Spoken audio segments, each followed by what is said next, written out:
রাস্তায় অনেক jam, first ক্লাসটা মিস হয়ে গেল। সকালে নাস্তা করছো? হ্যাঁ, হাতটা সবার সামনে না ধরলে হয় না, কেমন যেন লাগে। সরি।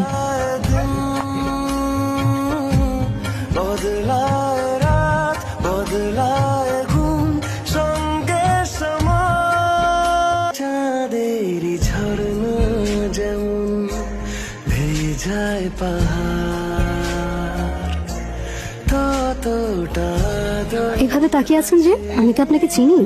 কি হলো তোমার? তুমি করে বলছেন যে, আমাদের কি পরিচয় আছে? আপনি অজ্ঞান পার্টির লোক না তো, না? এভাবে ড্যাব ড্যাব করে তাকিয়ে থাকবেন না, আমার কিন্তু ভয় করছে। আমাকে অজ্ঞান করে কোনো লাভ নেই। ইরা, বাহ, আপনি তো দেখি আমার নামও জানেন। আচ্ছা, আপনি ডিপার্টমেন্টের ওই ছেলেটা না, যে সবসময় একই শার্ট পরে আসে? এত রাগ? বাদ দাও না, সরি। ঠিক আছে, বাদ দিলাম, কিন্তু হাত না ধরলে সারা জীবন একসাথে পথ হাঁটবো কিভাবে?